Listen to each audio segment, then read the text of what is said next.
But yes, good evening. Good evening. I've gone mad already. So hang on a minute. Basically, Amazon in China, so this is just in China, agreed to sort of delete any review that wasn't a 5-star review of President Xi's books. Is that correct? Yeah, that's correct. Yeah, it's really that simple. They were told you can't have anything other than 5-star reviews here. That people are obviously delusional if they've written anything below 5 stars, and therefore we demand 5 stars only. Why did Amazon agree to this? Well, Amazon, in common with a number of other companies who have been told to do things by China, have pretty much accepted it on the grounds that if they don't accept it, they fear being cut out of one of the world's biggest markets. So they are making a very simple commercial choice to put lies above truth and business above kind of sanity in this regard, and they're just going along with the flow to make more money. I mean, this seems to be a marketing miss as far as I'm concerned. Did they do this? I mean, presumably they just did this very, very quietly and silently, and some clever person has identified that none of the books about Xi or by Xi, President Xi, I don't know how many there are, but all of them have brilliant reviews. They must be brilliant reads. Well, a brilliant reason, obviously a brilliant author, to have no negative. I mean, you find an author that doesn't have a negative view or a subject where there isn't someone who disagrees. I mean, it's quite obvious. It's a complete marketing fail, as you point out, because it's so obviously and manifestly gerrymandered.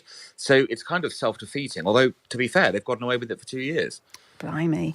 There is, though, one rare exception. It's a 2016 book of Xi's speeches. It's got 20 comments, 19 5-star ratings and 1 4-star rating. How did this slip the net, I wonder? I think there's a shocking failure on Amazon's part to do what the Chinese regime has demanded of it. I'm sure heads will roll. Now, Amazon aren't the only company to have bowed to China's demands, are they, in terms of tech?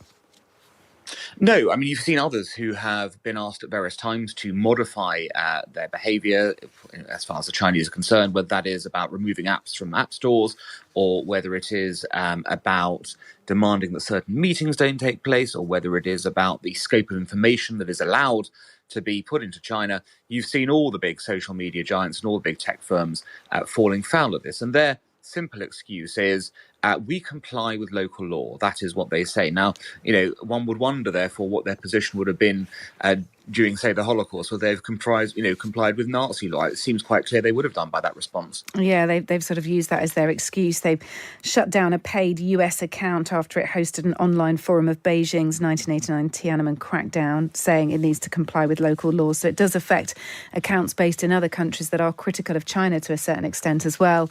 All right, well, I'm not sure that there's a lot we can do about it, but we'll just trust the old mantra of don't read all the reviews or don't trust in all the Amazon reviews you get. It doesn't do them any huge favour, that, does it?